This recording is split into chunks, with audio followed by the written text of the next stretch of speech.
Let's take a deeper look about various myths about slavery and unveil some shocking truths.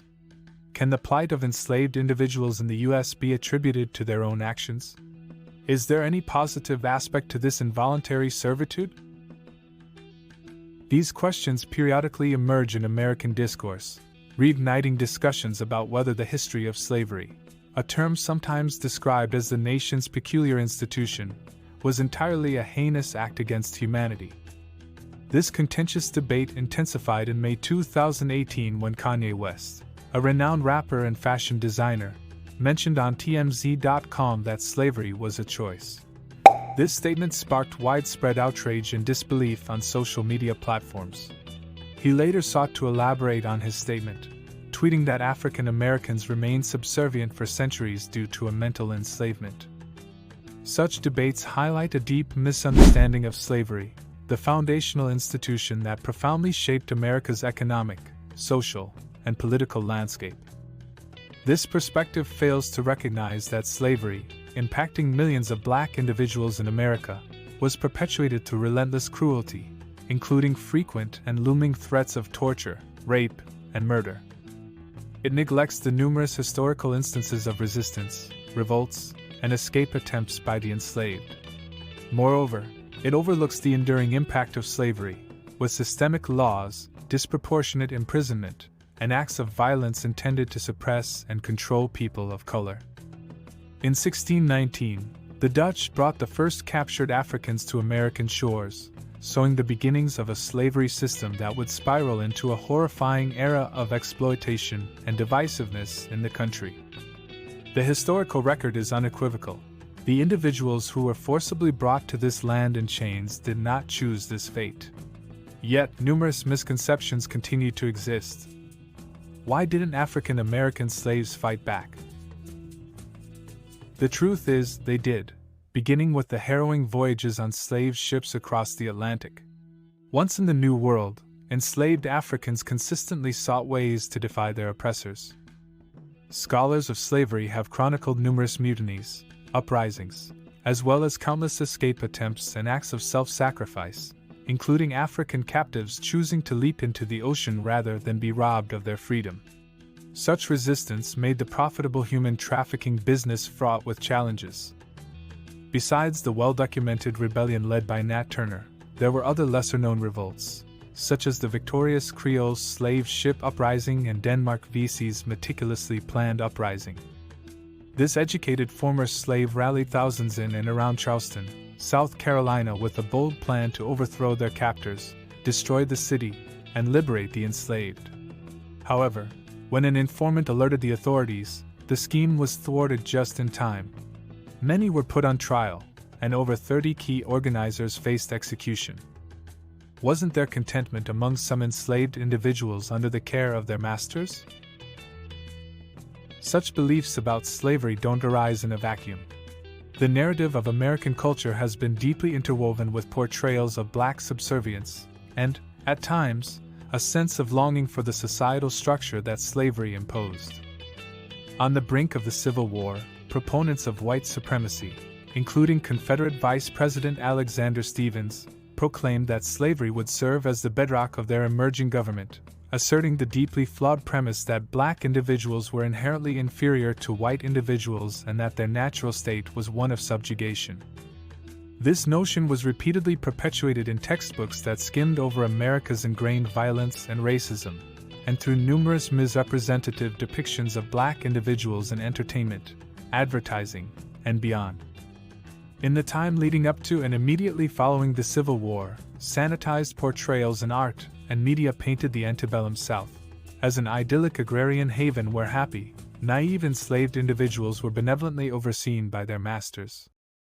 Harmful cultural stereotypes, including the mammy, the coon, the sambo, and the tom, took root and persisted through much of the 20th century, infiltrating various facets of popular culture, from products like Aunt Jemima and Uncle Ben to movies, and even household items such as pitchers, salt and pepper shakers, and garden statues. These portrayals framed black individuals as jovial, obedient figures with exaggerated features, frequently accompanied by stereotypical symbols like watermelons. Iconic yet misguided images, such as Mammy from Gone with the Wind, depicted enslaved individuals as unwaveringly loyal to their captors and utterly reliant on them. The underlying narrative was clear: black individuals were ostensibly better off under white guardianship. In the aftermath of the Civil War during Reconstruction and into the Jim Crow era, an even more harmful stereotype surfaced: black individuals, particularly men, as wild, unethical threats. Evident in the writings of authors like Thomas Dixon and in films like D.W. Griffith's Birth of a Nation, these alarming portrayals of free black men painted them as aggressive assailants, especially towards white women, insinuating an inherent danger that required strict control. This set the stage for the rise of the Ku Klux Klan and the horrors of lynch mobs.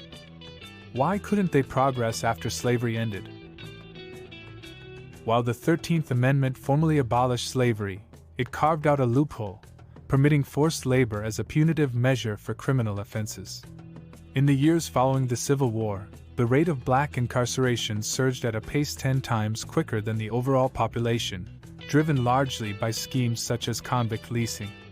This system essentially sought to replace the void left by enslaved labor with equally exploitative convict labor.